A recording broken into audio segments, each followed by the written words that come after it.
Okay, class 7. In the last video, we were discussing about the side rule. Now we are going to discuss side angle, side rule. Okay. So yes, let's see. तो इसमें क्या था? Side angle side. पहले मैं side में बताता हूँ हमने क्या किया था.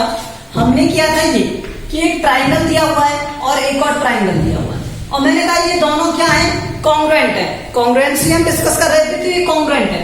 तो अगर ये कॉन्ग्रुएंट है तो ये कॉन्ग्रुएंट कब हो सकते हैं? जब इसकी साइड ये तीनों साइडें क्या हो जाए, इक्वल हो जाए, तब ये दोनों ट्राइंगल क्या होंगे, कॉन्ग्रुएंट होंगे. अगर ये साइड इस साइड के इक्वल है, ये साइड इस साइड के इक्वल है, और ये साइड इस साइड के इक्वल है, तो ये ट्राइंगल क्या हो गए, कॉन्ग्रुएंट हो जाएंगे.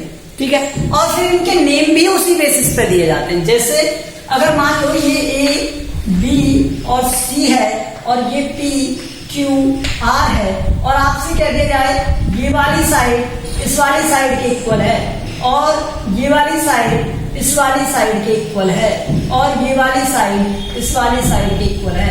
तो अब देखो यहाँ पर ऑलवेज ध्यान रखना, जो नेम दिए जाते हैं कॉन्ग्रुएंसी में ट्राइंगल्स के, जैसे यहाँ पे फर्स्ट के बाद सेकंड आ रहा है, ठीक है, ए बी के बाद बी सी, तो यहाँ ए बी सी अगर मैंने कॉन्ग्रुएंट में ट्राइंगल लिख दिया कि A B C triangle congruent है, तो वो कौन से वाले ट्राइंगल के कॉन्ग्रुएंट है? तो यहाँ से देखो वन वाली लाइन क्या होगी, यहाँ पर है, तो ये क्या है, पी क्यू. और वन के बाद फिर हम किधर गए, इधर गए ना, वन से टू की तरफ, मतलब नेक्स्ट वाले पोर्शन की तरफ गए थे, तो यहाँ भी वन से टू की तरफ जाएंगे, तो यहाँ पर ये क्या हो गया, पी क्यू आर. आया समझ में? कौन सा वाला, पी क्यू आर. ठीक है. अगर मैं इस क्यू आर को चेंज कर दूं तो ऐसा मत कर देना कि सर अब भी पी क्यू आर रहेगा, नहीं, अब क्या हो जाएगा, पी आर क्यू. अब क्या हो जाएगा, पी आर क्यू. और ये ट्राइंगल और ये कॉन्ग्रुएंट का साइड, तो ये ट्राइंगल क्या हो गए, कॉन्ग्रुएंट हो गए. तो इस तरह से हमें क्या करना है, ध्यान रखना है इनका. ठीक है.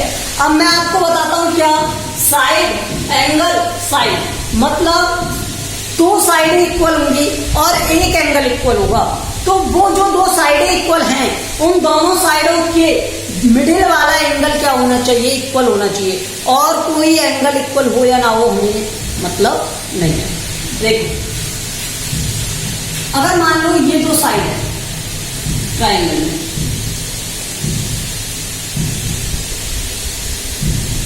ठीक है, और ये साइड और ये साइड इस वाले ट्राइंगल की इक्वल दिया,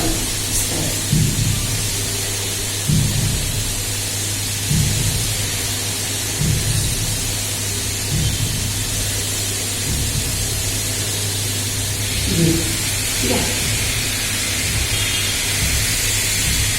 तो ये इस वाले के और इस वाले के इक्वल है. तो मैंने कहा इन दोनों इक्वल लाइंस के मिडिल का एंगल क्या होना चाहिए, इक्वल होना चाहिए. अनइक्वल साइड से हमें मीन नहीं होगा इसमें.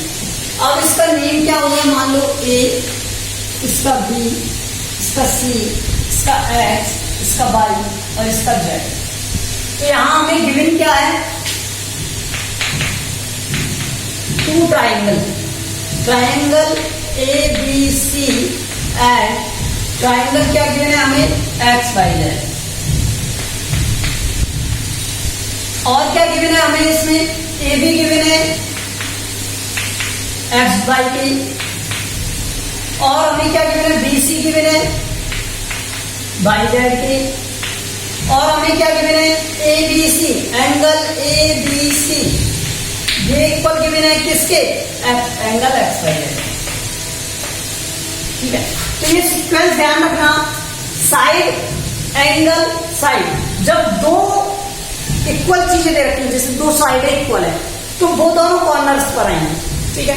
और उसके बीच में क्या आएगा, एंगल. अगर दो एंगल इक्वल है और उनके मिडिल में क्या है, कोई साइड है वो इक्वल है, तो दोनों एंगल पहले आएंगे और उसके बाद में मतलब मिडिल में उनके क्या आएगा, साइड. ऐसे इनके नेम दिए जाते हैं. अब यहां पर कौन सा प्रॉपर्टी यूज हुआ, वाई.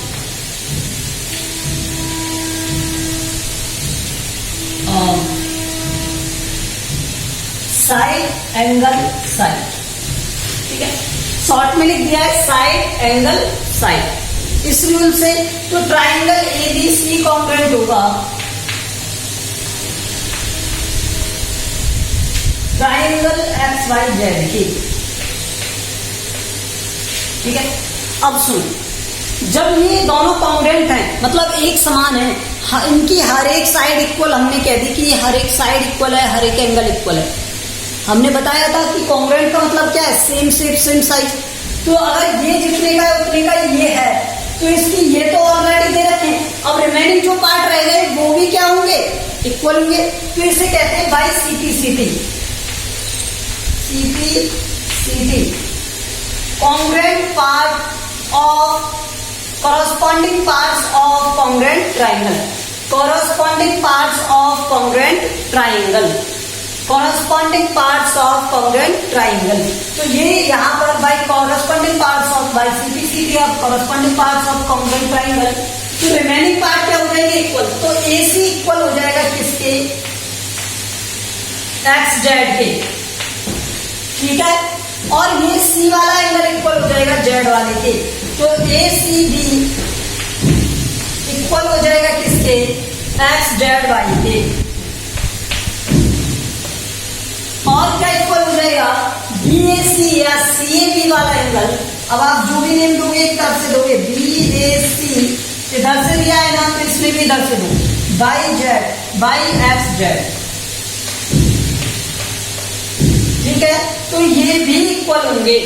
तो ये इनके रिजल्ट है। अगर ऐसी कंडीशन मिलती है किसी में कि दो एंगल और दो साइड और एक एंगल उनका इक्वल है, तो ये क्या आएगा, side angle side, congruency rule लगेगा। अगर इस रूल से ये कॉन्ग्रुएंट है तो ये दोनों ट्राइंगल कॉन्ग्रुएंट हो जाएंगे। और by CPCT corresponding parts of congruent triangle ये अप्लाई करेंगे तो मतलब हर एक पार्ट इक्वल होना चाहिए। तो यहाँ पर ये वाली साइड रह गई थी तो ये भी इक्वल होने चाहिए, ये एंगल और ये एंगल भी इक्वल होने चाहिए, ये वाला भी इक्वल होना चाहिए। तो सेम इक्वल होने चाहिए। ओके, ये कुछ समझ में आया आपको? अब मैं इसका एग्जाम्पल बता देता हूँ आपको।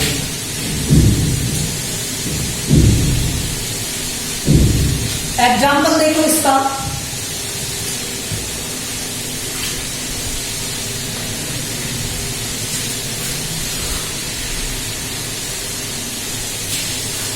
मान लो आपको ये दिया हुआ है, पहले न्यूमेरिकल वैल्यू से बताता हूं फिर वैसे बताएंगे। ठीक है, दोनों ही बता दूंगा।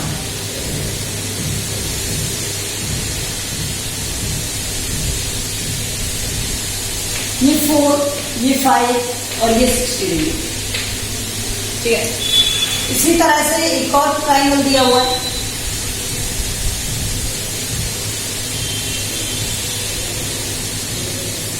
ये 4, ये 5 और ये 60 डिग्री ये दिया हुआ है। अब देखो इसमें ABC दिया हुआ है और DEF दिया हुआ है, ABC दिया हुआ है और DEF दिया हुआ है। ओके, तो अब एक बात बताओ, इसमें AB इक्वल है किसके, DE के। तो हमें गिवन क्या है, triangle ABC and triangle DEF। तो मैं दोनों की बात कर रहा हूं। तो ABC में AB गिवन है आपको, DE के 4 सेंटीमीटर। मैंने कहा था यहाँ पे रीजन में लिखते हैं, तो वो रीजन क्या है, 4 सेंटीमीटर के। फिर इसके बाद एंगल ABC, फिर इसके बाद एंगल DEF, और ये कितना था, 60 डिग्री। फिर उसके बाद BC, और ये गिवन है आपको EF की, और ये क्या है, 5 सेंटीमीटर। तो एक बात बताओ, एंगल साइड दिख रहा है, बाई साइड एंगल साइड, इस रूल को अप्लाई किया मैंने। तो ये दोनों ट्राइंगल कौन से वाले, ABC, देखो ABC, क्योंकि मैं यहाँ कहां से स्टार्ट कर रहा हूं, ऐसे क्लॉकवाइज, सॉरी एंटी क्लॉकवाइज। तो यहां पर भी एंटी क्लॉकवाइज ही चलूंगा। अगर इसमें एंटी क्लॉकवाइज आप डायरेक्शन में मोशन कर रहे हो तो यहां भी एंटी क्लॉकवाइज चलोगे। तो यहाँ ABC इक्वल होगा क्या, DEF। हमें ध्यान रखना होता है ये 4 के बाद 5 है, इसमें भी 4 के बाद 5 ही आना चाहिए, ठीक है। तो ये वाला ट्राइंगल, ये दोनों ट्राइंगल क्या हुए, कॉन्ग्रुएंट। अगर दोनों ट्राइंगल कॉन्ग्रुएंट है मतलब उनकी शेप और साइज क्या है, इक्वल है, तो अब जो रिमेनिंग साइड हो गई वो क्या होंगी, इक्वल होंगी। तो AC इक्वल होगा किसके, बाई CPCD से, CPCD corresponding parts of congruent triangle. तो करस्पॉन्डिंग पार्ट्स कौन से, ये वाला और ये। AC इक्वल होगा किसके, DF के। करस्पॉन्डिंग मतलब जो एक जैसे दिखते हैं, समान संगत वाला, ठीक है। और ये वाला तो एंगल A और एंगल D, ठीक है। कंप्लीट नेम लिखना चाहते हो तो BAD और BAC और ED लिख लो। कंप्लीट में लिख सकते हो BAC और EDF। और एक और एंगल इक्वल होगा ACB और DFE, DFE ये इक्वल। आया समझ में कुछ, ओके। तो यहां पर ये पार्ट्स क्या हो गए, इक्वल। तो ये रूल समझ में आ गया होगा आपको। अब नेक्स्ट देखो,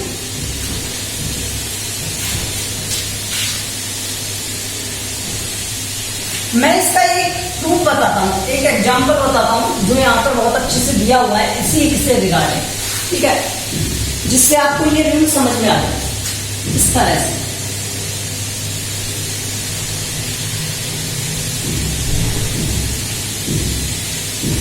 क्या क्या हुआ है, AC और B, ACD और B, और इस पॉइंट को कहा है O, और उसने कहा है कि ये और ये, ओके। अब मुझे बताओ क्या दिया हुआ है।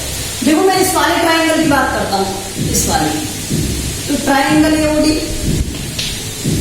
एंड इस वाले ट्राइंगल की बात, ट्राइंगल BOC, जहां पर एक लाइन ड्रॉ है, 1 लाइन ड्रॉ है, वो 1 लाइन वाले पार्ट्स के इक्वल है। इसका मीन्स ये 2 लाइन ड्रॉ है तो उसका मीन्स 2 लाइन वाले पार्ट के ड्रॉ है। तो ये इंडिकेशन है कि ये वाला पार्ट इस वाले पार्ट के इक्वल है और ये वाला पार्ट इस वाले पार्ट के इक्वल है। इस तरह से इंडिकेट करते हैं यहाँ पर, ठीक है। तो अब देखो AO इक्वल हो गया OC के, AO इक्वल हो गया OC के, ठीक है, गिवन टर्म। और OD ये वाला इक्वल हो गया OD के, ठीक है। अब इस वाले में ये वाला एंगल AOD इक्वल होगा एंगल BOC के।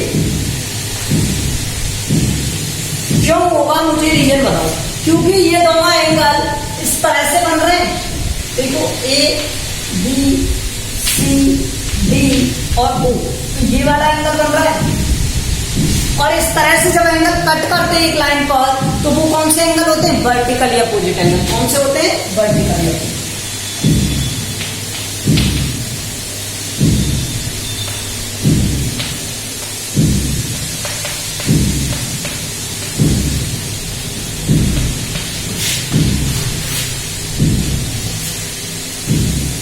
ठीक है, आया समझ में आपको। तो बाई साइड एंगल साइड, इस रूल से ट्राइंगल कौन सा वाला था, triangle AO।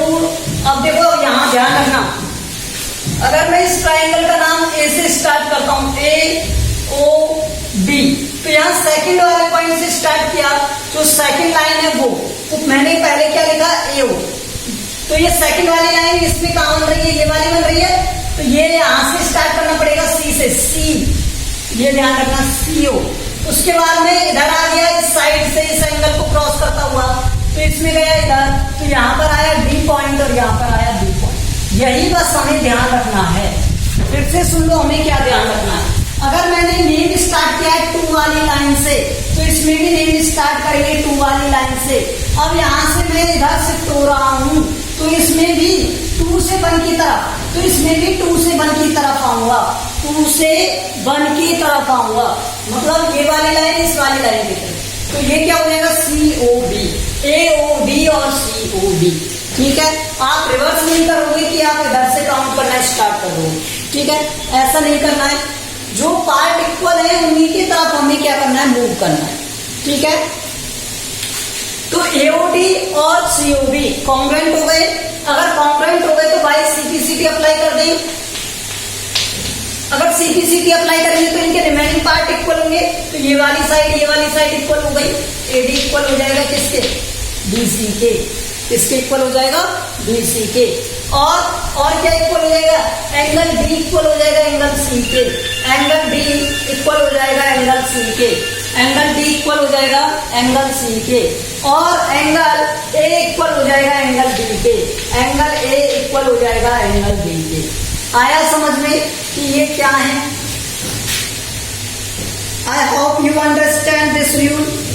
Now come to the next rule, angle side angle.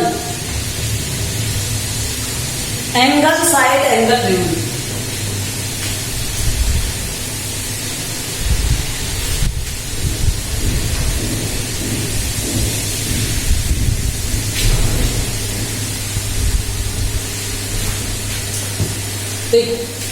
Angle side angle.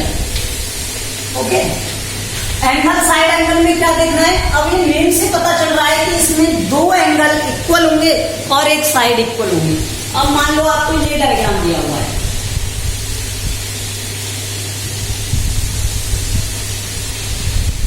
ठीक है।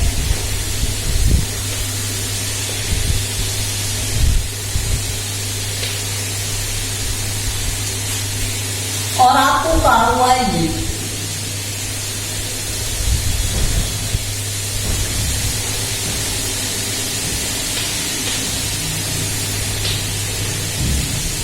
और इसमें लिखा हुआ है क्या, हमें गिवन है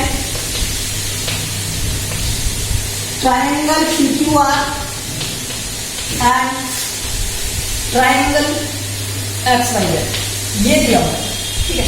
और इसमें हमें गिवन है angle Q equal to angle Y and, और हमें गिवन है angle R equal to angle Z and, और क्या गिवन है हमें QR इक्वल टू YZ। तो अब एक बात समझो, मैंने कहा था दो एंगल इक्वल हो और वो दोनों एंगल एक ही लाइन पर बने होने चाहिए, एक ही लाइन पर बने होने चाहिए जो दोनों एंगल है। अगर ऐसी कंडीशन है, दोनों एंगल एक ही लाइन पर हैं और दोनों एंगल इक्वल है, देखो एक ही लाइन पर है और दोनों एंगल इक्वल है, तो इस कंडीशन में वो ट्राइंगल क्या हो जाएंगे, सीपीसीटी, मतलब सॉरी कॉन्ग्रुएंट हो जाएंगे। क्या हो जाएंगे, कॉन्ग्रुएंट हो जाएंगे। कैसे देखेंगे, एंगल PQR इक्वल है किसके, एंगल XYZ के। एंगल PRQ, पहले साइड क्या आएगा, QR, और फिर क्या आएगा, YZ। और यहां से देखो PRQ इक्वल है किसके, FZY के। तो यहां पर कौन सा रूल अप्लाई हो रहा है, बाई एंगल फिर साइड और फिर एंगल, एंगल साइड एंगल।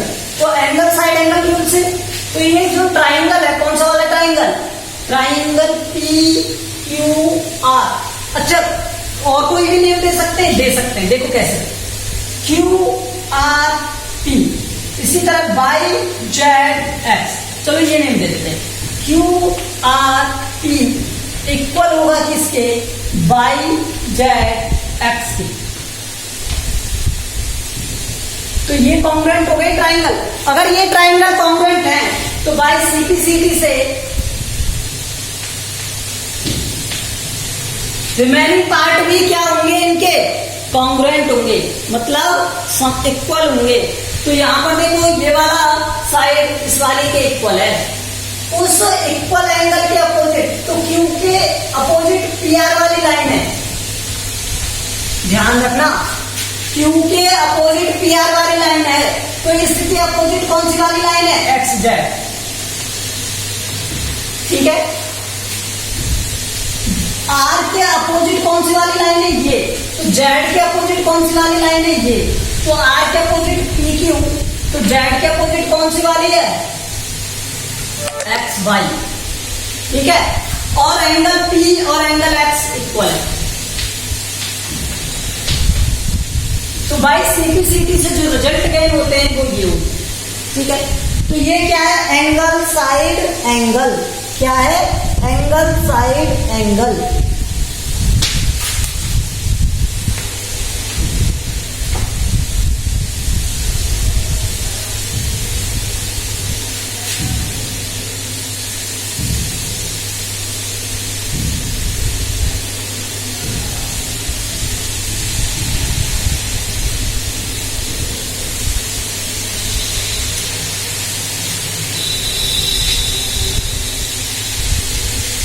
अब मैं आपको एक और व्यू बता देता हूं, वो क्या है,